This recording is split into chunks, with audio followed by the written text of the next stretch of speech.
الشيطان الرجيم بسم الله الرحمن الرحيم وسارعوا إلى مغفرة من ربكم وجنة عرضها السماوات والأرض أعدت للمتقين اللهم صل على محمد وعلى آل محمد كما صليت على إبراهيم وعلى آل إبراهيم إنك حميد مجيد اللهم بارك على محمد وعلى آل محمد كما باركت على إبراهيم وعلى آل إبراهيم إنك حميد مجيد سبحانك لا علم لنا إلا ما علمتنا إنك أنت العليم الحكيم اللهم انفعنا بما علمتنا وعلمنا ما ينفعنا وزدنا علما رب اشرح لي صدري ويسر لي أمري واحلل عقدة من لساني يفقهوا قولي رب زدني علما رب زدني فهما رب زدني عملا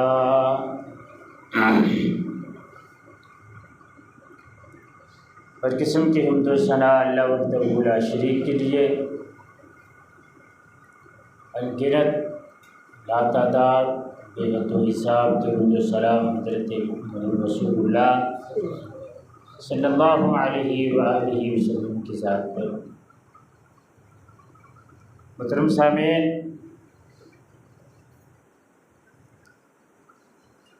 دنیا کے اندر آ کے ہر ایک انسان یہ چاہتا ہے کہ وہ اس دنیا میں بھی کامیاب ہو جائے اور آخرت میں بھی کامیاب ہو، مگر چند ایک لوگ ایسے ہوتے ہیں جو صرف دنیا کی کامیابی کو ترجیح دیتے ہیں، آخرت کی ان کے سامنے کوئی حیثیت نہیں۔ لیکن ہونا یہ چاہیے کہ انسان کی یہ کوشش ہو کہ دنیا چاہے اچھی گزرے یا نہ گزرے، اس کو آخرت کی کامیابی مل جائے۔ اگر تو اس کو آخرت کی کامیابی مل گئی تو سمجھیں اس کی دنیا گزارنے کا مقصد پورا ہو۔ اگر آخرت کی کامیابی نہ ملی تو دنیا گزارنے کا مقصد پورا نہیں۔ اب انسان اپنے ارد گرد کے ماحول کے اندر اور معاشرے کے اندر سب سے زیادہ اس بندے کی قدر کرتا ہے جس نے اس کے اوپر کوئی احسان کیا ہو، جس نے اس کے ساتھ کوئی نیکی کی ہو۔ انسان اس کی سب سے زیادہ قدر کرتا ہے، اس کی بات کو اہمیت دیتا ہے، اس کے حکم کی تعمیل کرتا ہے۔ تو پھر اس حساب سے اللہ رب العزت زیادہ حقدار ہے کہ ہم اس کے حکم کی تعمیل بھی کریں، اس کے حکم کو مانیں بھی، اس کا شکر بھی ادا کریں، اس کا حیا بھی کریں۔ اس نے تو ہمیں ہر چیز دی ہے جو ہماری خواہش ہے، دنیا گزارنے کے لیے اس نے ہمیں ہر چیز دی، اپنے جسم سے لے کے اپنی اولاد تک، اپنی اولاد سے لے کے اپنے مال تک اللہ رب العزت نے اتنی نعمتیں دی ہیں کہ اس کے ہر حکم کی تعمیل ہمارا فرض بنتا ہے۔ اس کی قدر کریں، اس کا حیا کریں، اس کی بات کو تسلیم کریں، اس کی بات کو تسلیم کرنے کے کیا مقصد ہے، اس کے حکم کی تعمیل کیا ہے، اس کا حیا کیا ہے، اس کی قدر کیا ہے۔ ساری باتوں کا مقصد اور محور یہ ہے وَمَا خَلَقْتُ الْجِنَّ وَالْإِنسَ إِلَّا لِيَعْبُدُونِ، ہم نے جن اور انسانوں کو اپنی عبادت کے لیے پیدا کیا اور کوئی مقصد نہیں انسان کے۔ یہ نہ سوچ کہ اللہ رب العزت نے تجھ سے کوئی چیز لینی ہے تو اس کو کوئی فائدہ ہوگا، تجھ سے کوئی فائدہ نہیں۔ جب تو عبادت نہیں کرے گا تو نقصان ہوگا اللہ رب العزت، تو عبادت کرے گا تو اللہ کو فائدہ ہوگا، ایسی کوئی بات نہیں۔ تو عبادت کرے گا پھر بھی تیرا فائدہ، نہ کرے گا پھر بھی تیرا نقصان۔ اس لیے ہمیں اس مالک کی عبادت ویسے کرنی چاہیے جیسے کرنے کا حق ہے، اور عبادت کے اندر ذوق اور شوق ہونا چاہیے۔ یہ کامیاب زندگی گزارنے کا طریقہ یہ۔ حضرت موسیٰ علیہ السلام اللہ رب العزت نے حکم دیا اپنی قوم کے 40 آدمیوں کو لے کے کوہ طور پہ آ جائے۔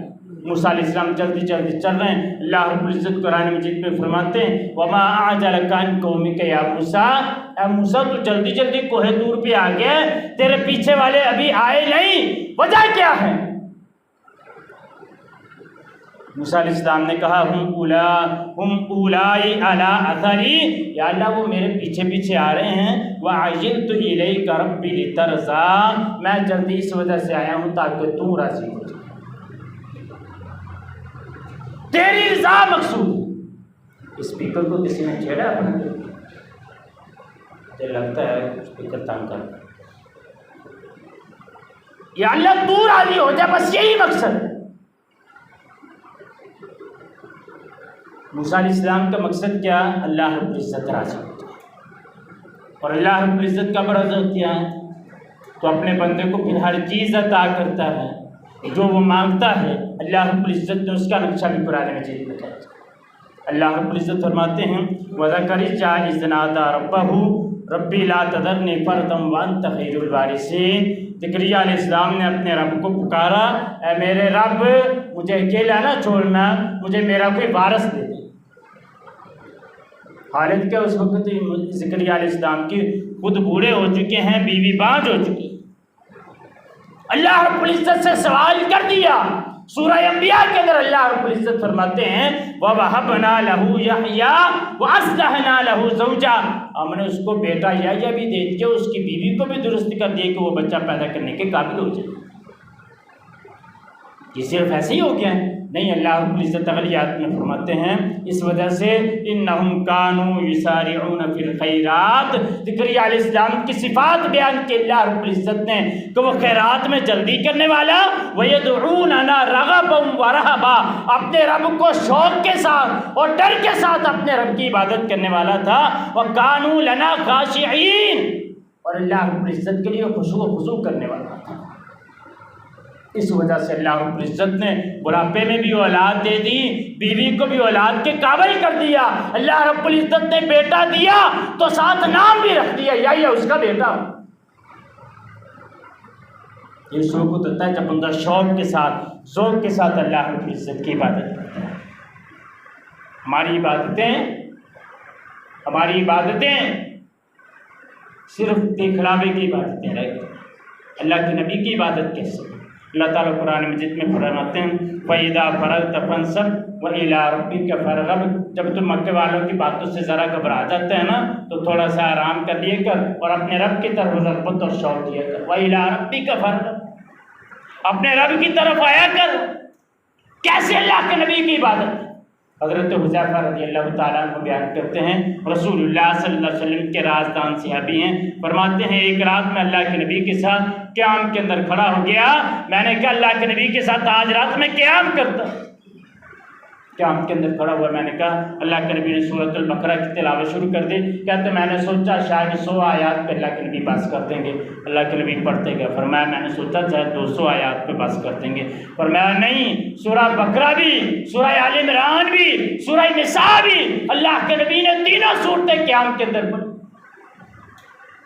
حالت کیا ہے؟ حالت بیان کرتے ہیں وَإِذَا مَرَّ بِآیَةٍ رَحْمَةٍ سَأَلَ، جب اللہ رب العزت کی کسی رحمت والی آیت سے گزرتے تو اللہ رب العزت سے رحمت کا سوال کرتے تھے۔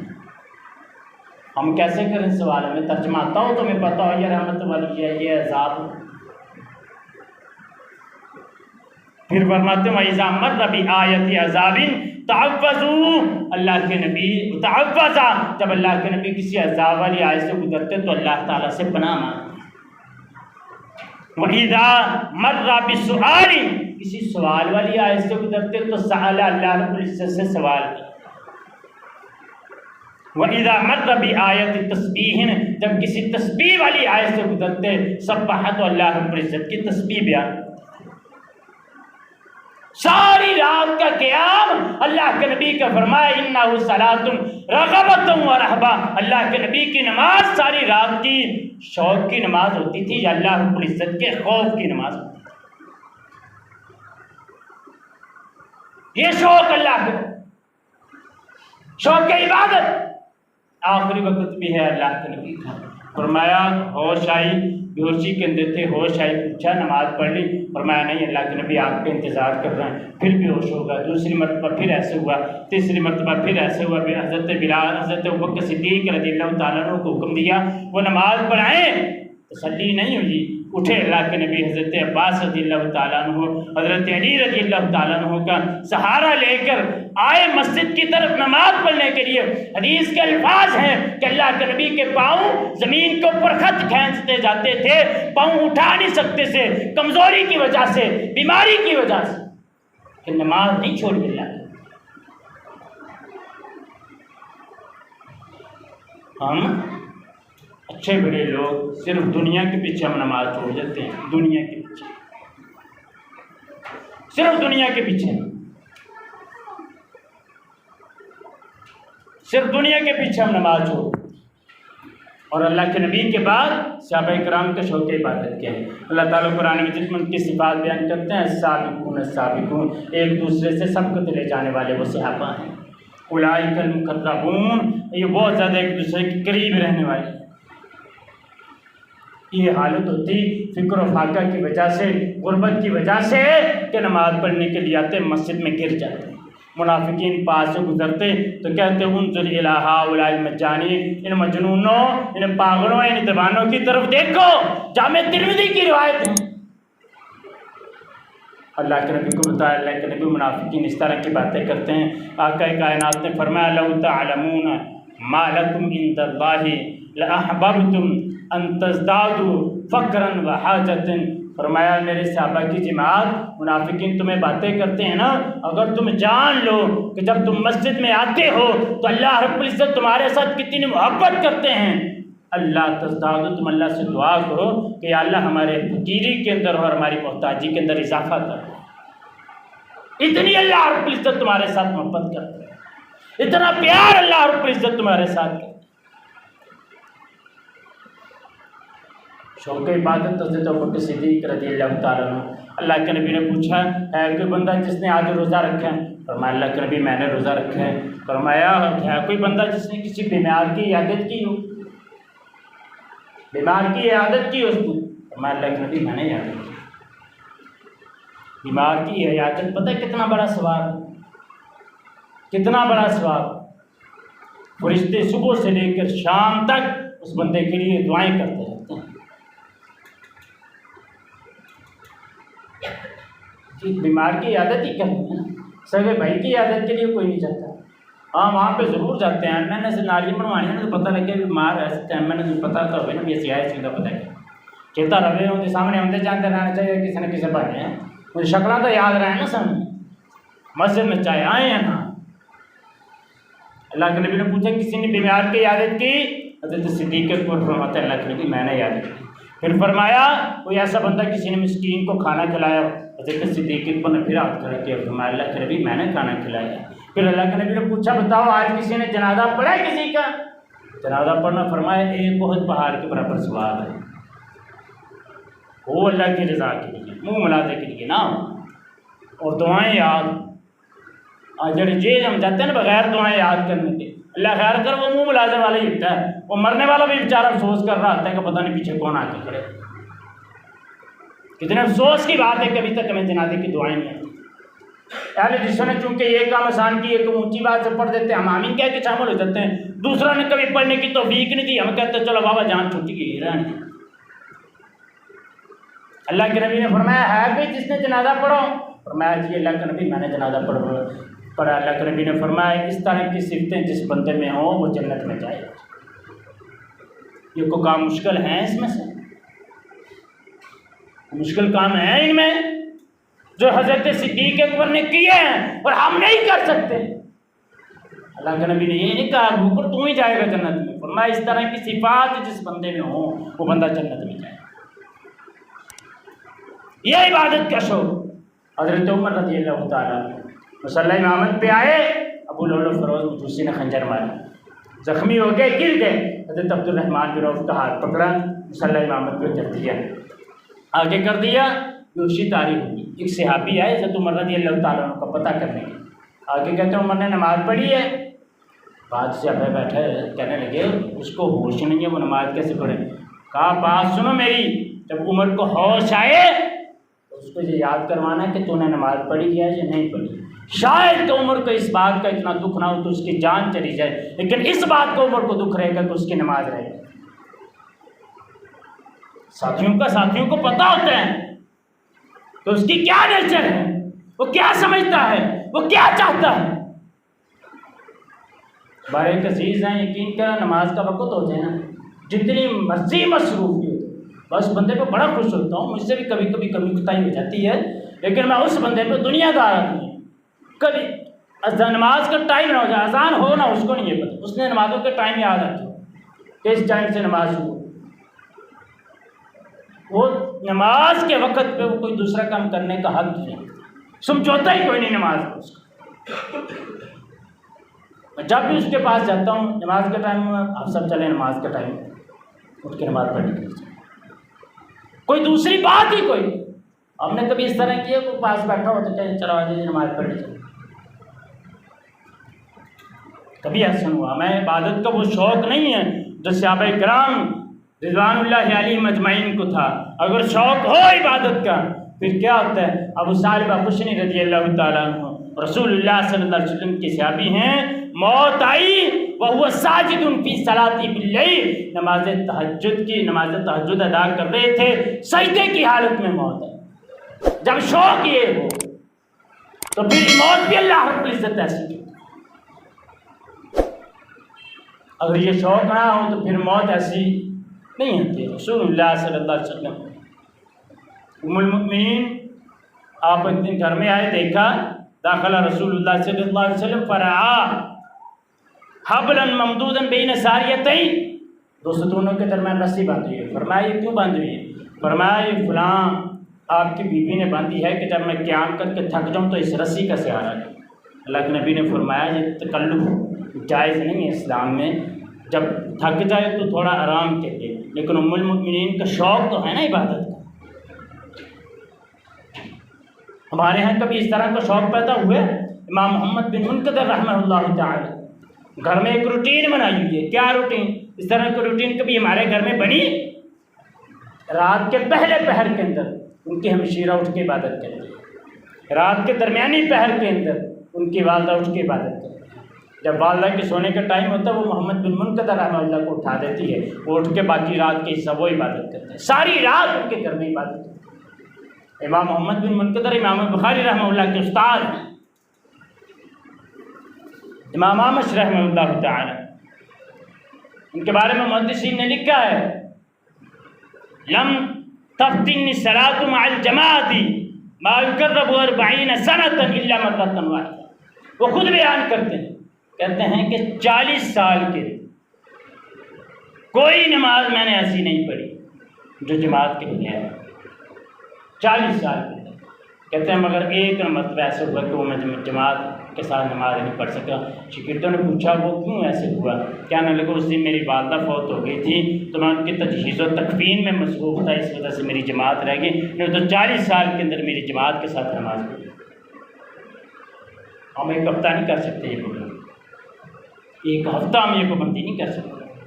امام سعید بن مسیب رحمہ اللہ تعالی تابعی ہیں، تہذیب التہذیب کے اندر حافظ ابن حجر رحمہ اللہ تعالی نے لکھا ہے کہ 20 سال تک جب مؤذن اذان دیتا تھا امام سعید بن مسیب پہلی صف کے اندر بیٹھے مسجد کے اندر موجود امام ذہبی نے اپنی کتاب سیر اعلام النبلاء کے اندر 2 باتیں ذکر کی ہیں۔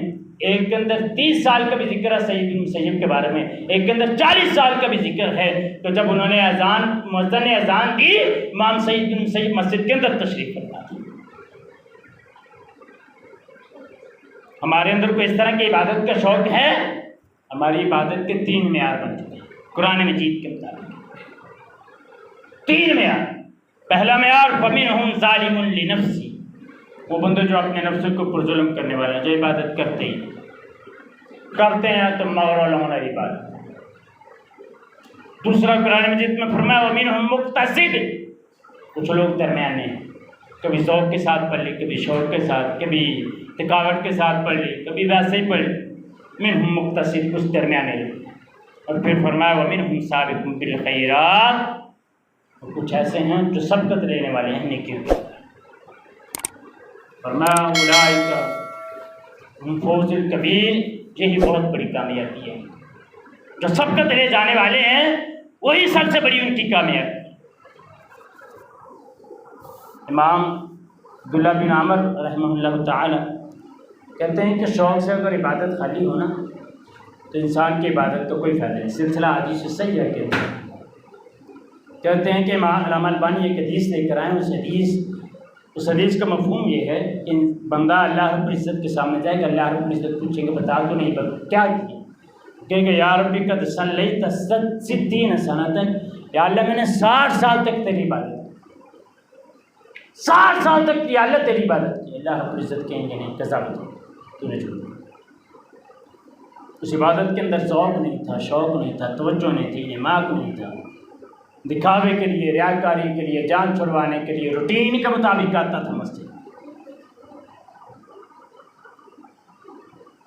اس وجہ سے اللہ رب العزت فرما دے کہ قضا بتا۔ ہمارے لاہور کے بہت بڑے شیخ ہیں عبدالرشید مجاہد آبادی حفظہ اللہ تعالی، اللہ تعالیٰ ان کی زندگی دراز فرمائے۔ وہ ایک دن فرما رہے تھے، کہتے اللہ سے دعا کیے کرو یا اللہ جب ہم تیرے سامنے آئے نا تو صداقتہ کہہ دے، یا اللہ تو صداقتہ کہہ دے، اگر تو نے کذابتہ کہہ دیا نا تو رگڑے مارے۔ اگر اللہ رب العزت نے کہہ دیا کذابتہ، اے میرے بندے تو نے جھوٹ بولا ہے، بس معاملہ ہی ختم۔